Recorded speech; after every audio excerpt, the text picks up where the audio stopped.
जय हिंद दोस्तों। आज के इस वीडियो में हम लोग द्विघात समीकरण को हल करना सीखेंगे। दोस्तों बहुत आसान तरीके से मैं आपको द्विघात समीकरण हल करना सिखाऊंगा। तो आइए वीडियो को शुरू करते हैं और सीखते हैं।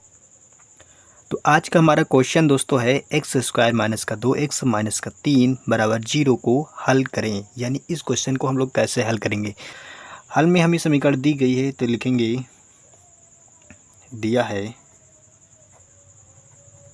समीकरण हमें क्या दिया है, एक्स स्क्वायर माइनस का 2x माइनस का 3 बराबर का 0।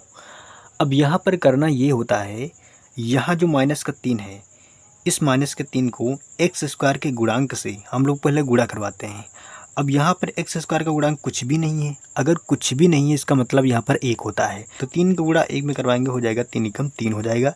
अब यहाँ पर ये करना होता है, इस बीच वाले पार्ट में जो माइनस का 2 लिखा है इसमें आपको कुछ ऐसा करना होता है कि जोड़ने या फिर घटाने पर माइनस का 2 मिले, लेकिन गुणा करने पर मिलना चाहिए माइनस का 3। तो ऐसा क्या कर सकते हैं, तो यहाँ पर अगर -3 प्लस का 1 कर दें तो हमें घटाने पर माइनस का 2 तो मिल जाएगा। अब यहाँ पर इसको आगे सॉल्व करेंगे हो जाएगा यहाँ पर एक्स स्क्वायर माइनस का 3x माइनस का 3x प्लस का x माइनस का 3 बराबर 0। अब यहाँ पर 3x से 1x को माइनस करेंगे, बचेगा तुम्हारा माइनस का 2x, यानी कि वही चीज़ें लिखा है।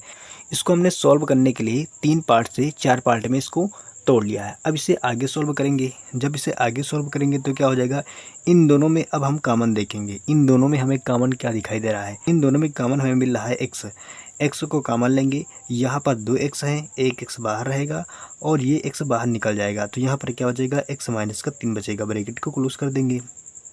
अब यहाँ पर कॉमन क्या दिख रहा है, अगर यहाँ पर कुछ भी कॉमन नहीं है इसका मतलब यहाँ पर हम लोग प्लस का 1 कॉमन ले सकते हैं। तो यहाँ पर क्या कॉमन हो जाएगा, प्लस का 1 कॉमन लेंगे।